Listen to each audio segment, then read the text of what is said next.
In this video, we're going to carry on with coding our arrays. We're going to integrate what we learned about arrays from last time into our larger program of our card game.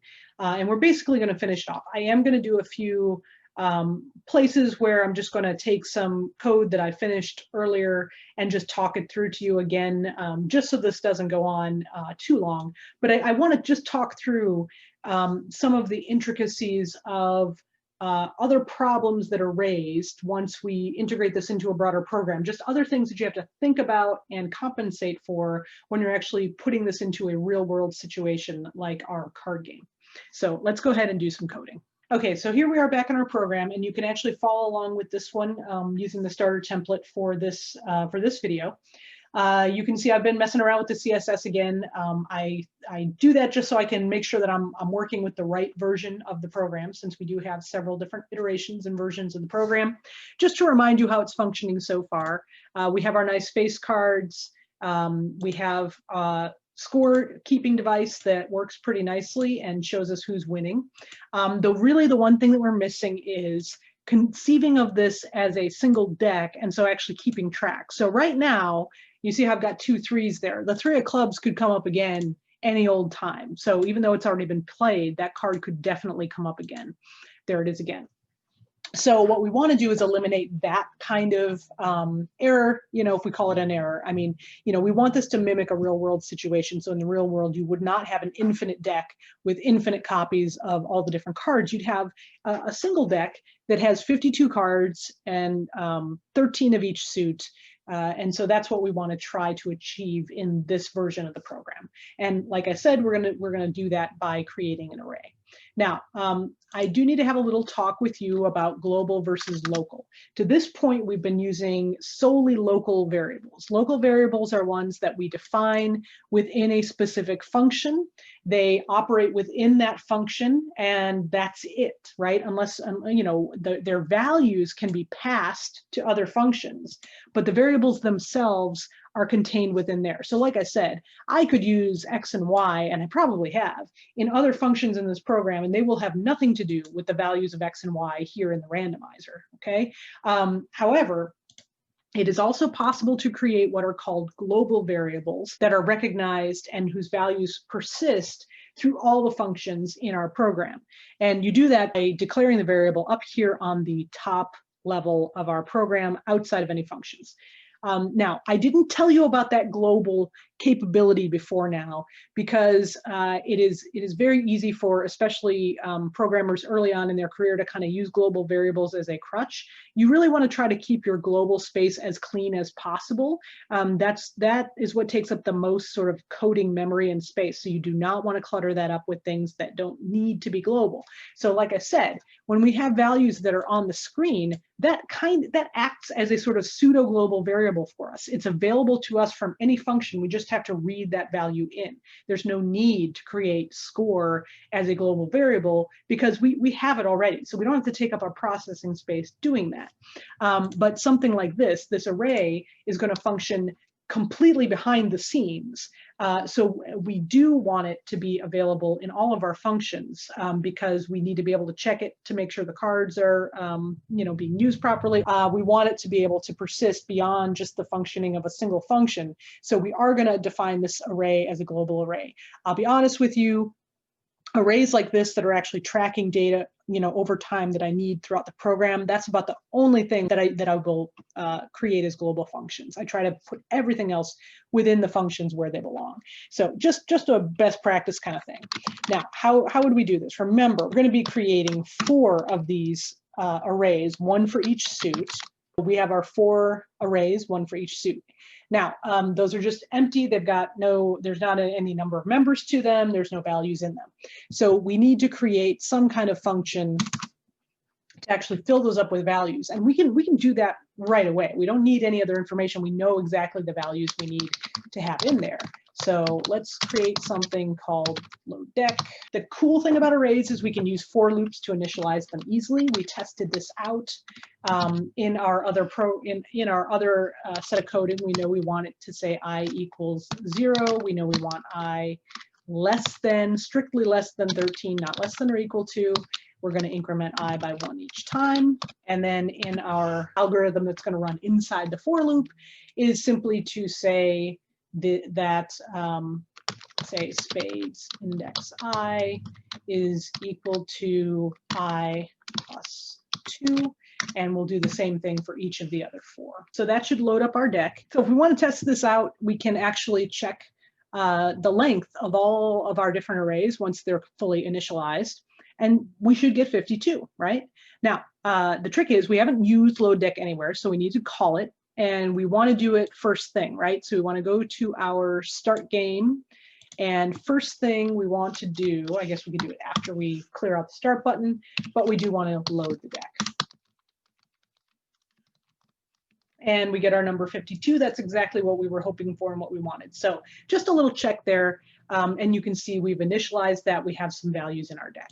The next thing we want to do is again, we want to revisit the way in which we're choosing those cards. So here's what I mean. Now, instead of having we can just randomize suit as a 0 through 3 value, and then check that against to create our spades and clubs and things. We still want to do that, but now once we know what the suit is, we actually want to make sure that there are still cards available in that suit, right? Because each suit correlates to an array now.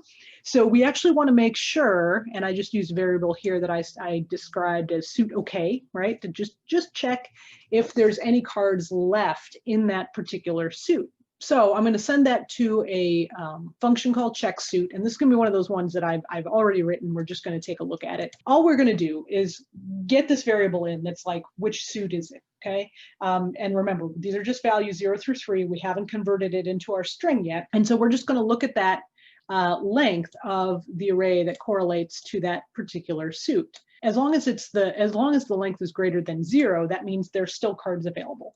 So we're going to go ahead and return the length, and notice I'm actually returning the length minus 1. Remember, computers start counting at 0. I can't stress that enough. So because computers start counting at 0, the length is always 1 more than the highest index value. So if we just went ahead and sent back the length itself, we could end up with some undefined values for our face cards, because they would be 1 higher. They would be 1 higher than the actual number of cards available left in our deck.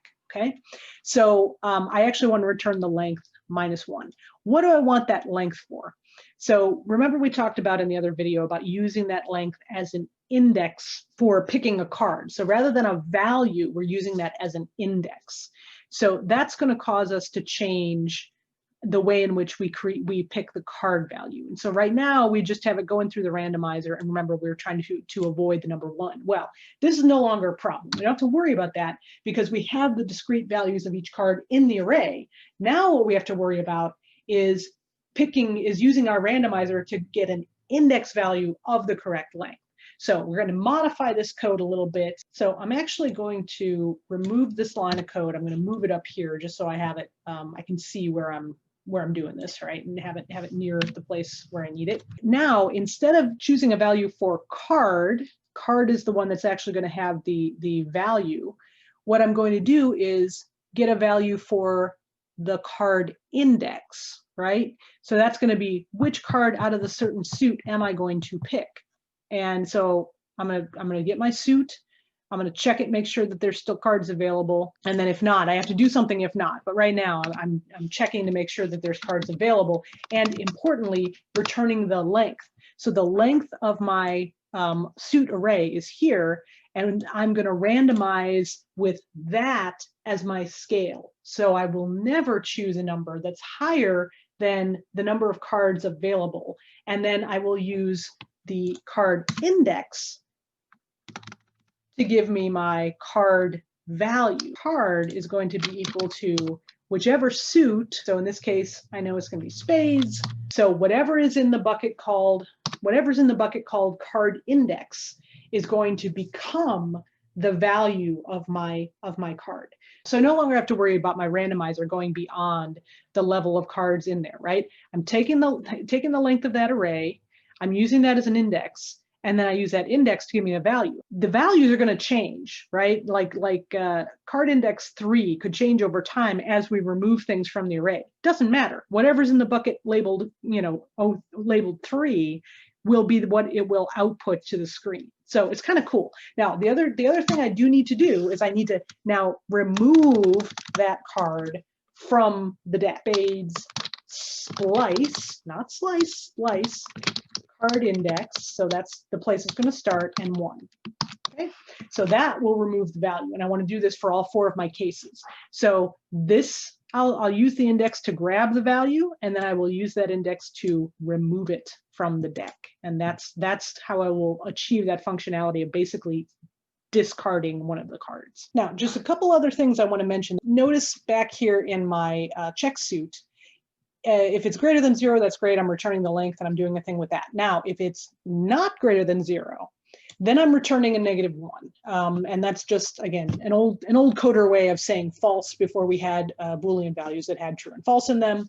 So I'm just returning that -1. What that would mean is that there are no cards left in that suit. So if there are no cards left, I can't just leave it like that. I have to pick another, I've got to try again. I've got to pick another suit. So this is that case where we want to do that while. This is very similar to what we did when we were trying to avoid the number 1 in the other video. But this time we know for sure we're going to run out. Like there's going to be a point where pseudo k is going to equal -1 because there's not going to be any left because we're trying to use up all the cards in the deck.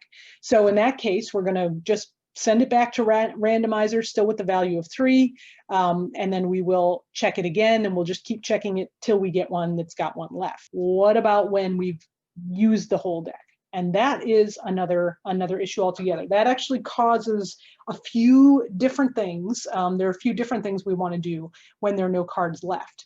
Definitely one of them is to detect that here at the outset of get card, to make sure that we're not trying to get a card when there are no cards left, because that would definitely be a terminal error in terms of the functioning of our program. So this is going to be one of those cases where I'm just going to show you the fully complete code, just talk it through a little bit so you can see how it works.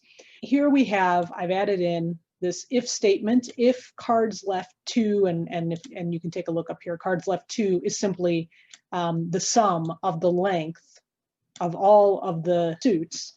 So if cards left 2 is equal to 1, then you go to end game. Now, you might say, well, why not 0 instead of 1? The reason that we're checking the number 1 instead of 0 is that we don't actually take the card out of the deck until here. If you think that through, it would march through this before it would get to that again the next time around. Remember, every time we're hitting this button, we are actually launching start game. And start game, the first thing it does is load the deck. So if we load the deck again, then that's no good. So we actually need to make a little adjustment to load deck. I'll show you that in a second. Let me just finish talking this through. So here we would go to end game. And what endgame would do is a few different things. So first of all, it's going to prevent the user from clicking the button again by turning the cursor back into the normal pointer or the default cursor instead of the pointer cursor. It's going to hide this button, and it's also going to hide the computer's card back over here, because then it'll look like the last card has been played. So visually, it'll give that sort of effect. Then we're going to take whatever the final scores are here and convert those to numbers. And we did this before with a similar value back to figure out who was winning here. But here it's even easier because these are already numbers. We know they are. We're just grabbing those off the screen. And then we're just going to create a message about who won. And we're going to place that message into an element that I added to the page that is hidden right now. So it's there, but it's hidden right now. We're going to make that visible, and then we're going to populate it with the end message. So those are the things we need to do at the end of the game. Now, real quick, before we see how this functions, let me just show you what I had to do to the load deck function, because actually, like I said, without anything else, without any other condition on it, it was simply loading the deck every time. So we were only ever playing 2 cards and then it would start over again. We don't want that. We want to make sure that it is only going to do this the first time around. So we have to check for the fact that the deck is empty to begin with. So Same deal, I'm creating a variable that just calculates the sum of the lengths of all of the different arrays.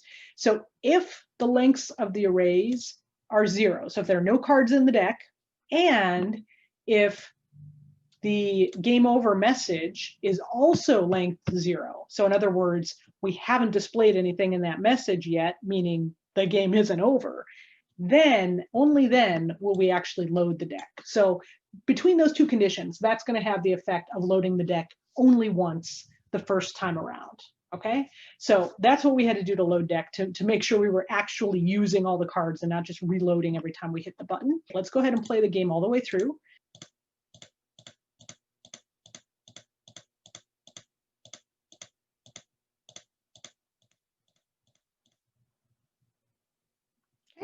So that's exactly what we were hoping for.